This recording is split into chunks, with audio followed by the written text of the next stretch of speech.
ese acto que se denominaba Ahora España, hemos decidido aplazarlo al próximo sábado, día 27, a las 10:30 en la Feria de Muestras, porque creemos que ahora más que nunca es cuando tenemos que estar unidos. Mantenemos el acto porque ahora más que nunca hay que estar juntos en la lucha contra el terrorismo. Ahora más que nunca los partidos políticos tienen que sacar la bandera de la libertad. Ahora más que nunca es importante que apoyemos a las familias de las víctimas del terrorismo. Y ahora más que nunca es el momento de seguir luchando por una España que se libre claramente de la lacra del terrorismo, y todos juntos en este caso podemos conseguirlo. A mí me gustaría que los políticos nos quedáramos también con lo que decimos los políticos.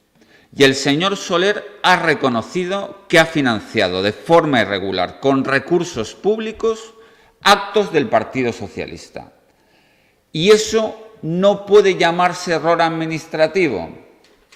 Eso es claramente una falta de ética política.